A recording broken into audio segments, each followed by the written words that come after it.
zest here.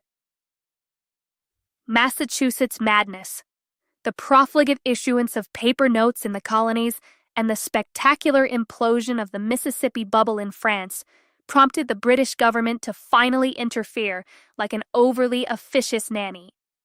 New offensive and oppressive measures, however, were less about reforming the colonial currency and more about asserting the king's prerogative.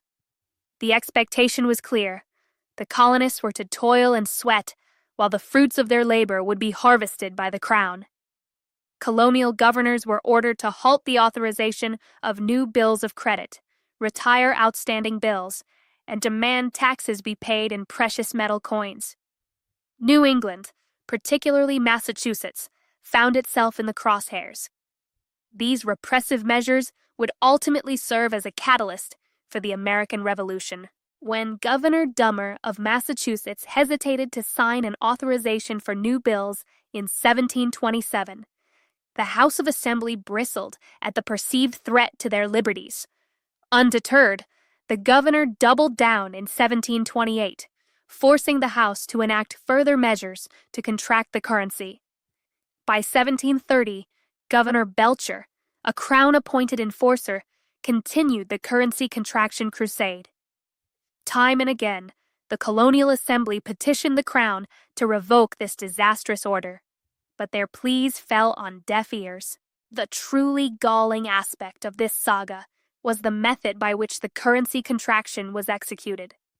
With nary a surplus of coin in the treasury, the notes were retired, along with the proceeds of new and burdensome taxation. To add insult to injury, part of the circulation void was filled by notes from private banks, which were curiously authorized to operate on a silver basis by the English governor's corrupt cronies. These banks, however, lacked legal tender status. By 1737, provincial notes had dwindled to a mere third of these private banknotes.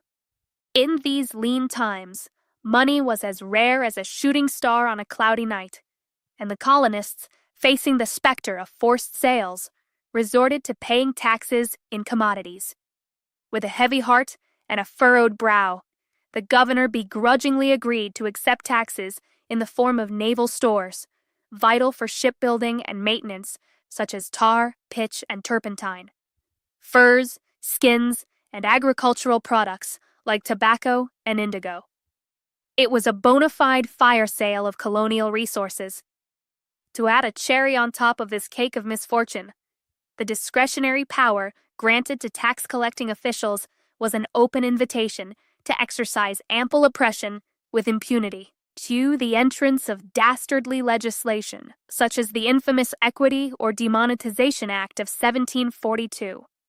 Governor Shirley of Massachusetts, a maestro wielding a web of deceit, hoodwinked the Colonial Assembly into passing this pernicious bill.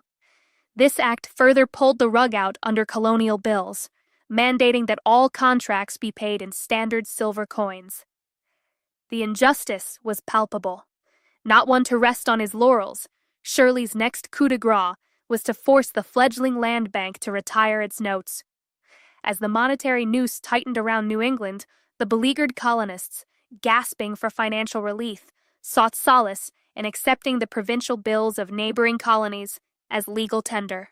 Under the menacing shadow of losing their charter, the beleaguered people of Massachusetts reluctantly waved the white flag in 1744 and 1746, surrendering their last bastion of financial hope. The aftermath was a cascade of calamities. Prices plummeted, trade stagnated, and loans were called in with the fervor of ravenous wolves. Debtors were stripped of their properties, and prosperity gave way to penury. The air was thick with wails of despair.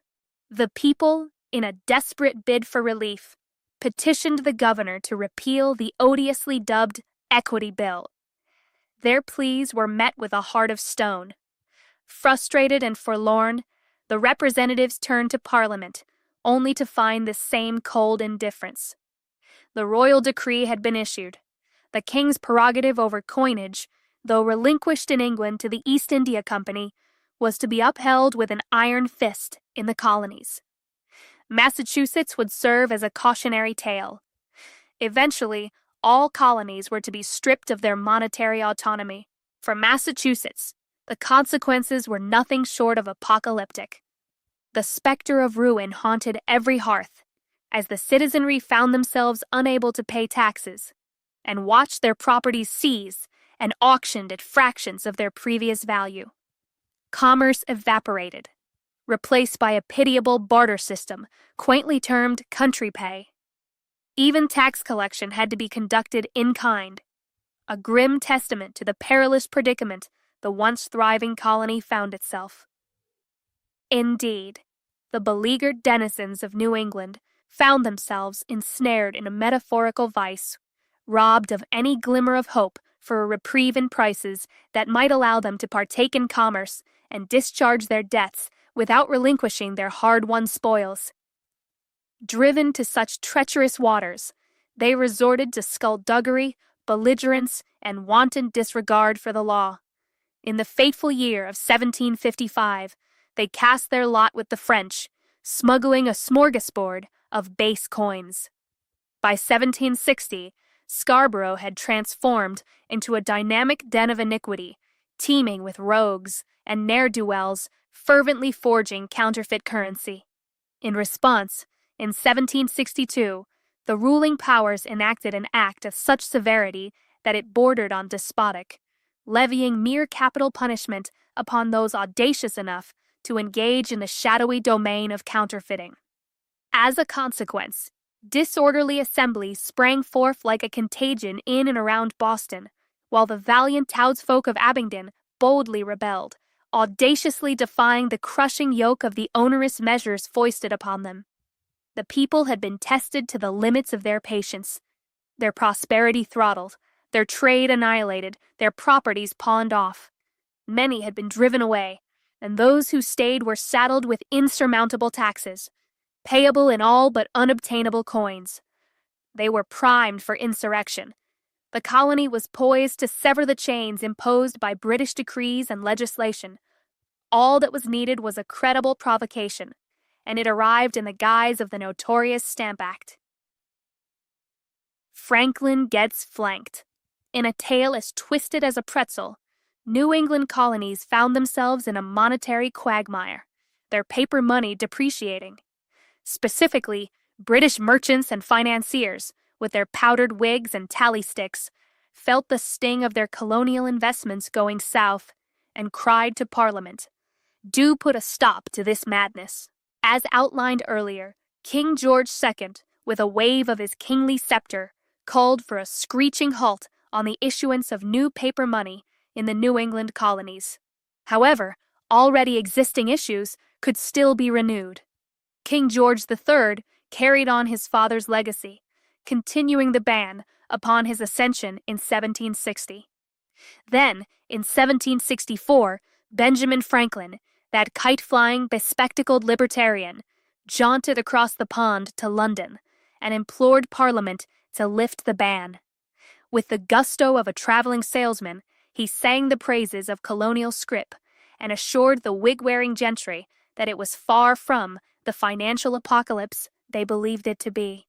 Franklin's argument was more precarious than a unicyclist on the back of a galloping horse. According to him, in the 1720s, middle colonies like Pennsylvania had been regaling the mother country with tales of their destitution. So destitute, in fact, that they were forced to print paper money due to a dearth of precious metals. Subsequently, their issuance of paper money made them wealthier. Wealthier, exclaimed the shocked Parliament and British bankers, monocles falling into cups of Earl Grey.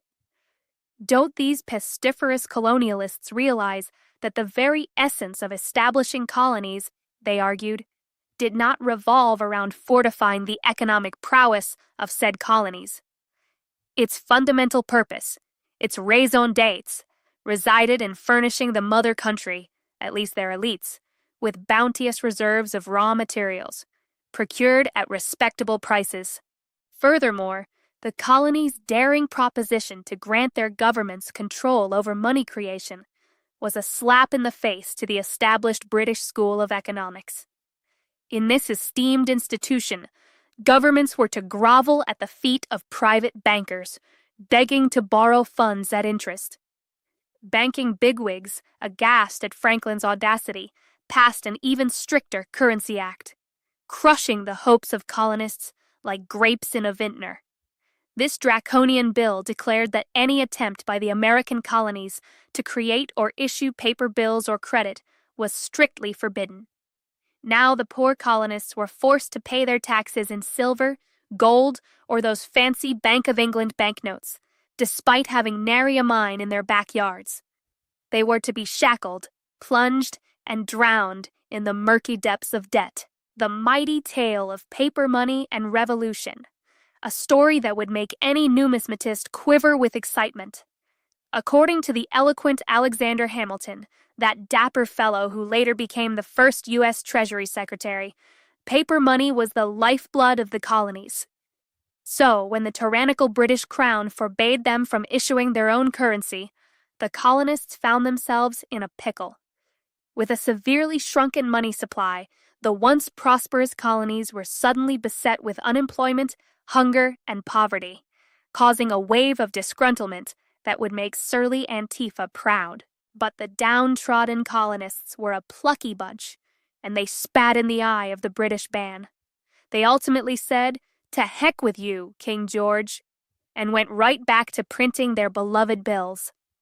These acts of monetary mutiny were so insulting to the crown that forgiveness was simply out of the question. The paper money revolution was afoot, and there was no turning back. The gauntlet had been thrown, and thus the American dream of freedom, democracy, and a flourishing economy built on the strong, papery shoulders of banknotes was born.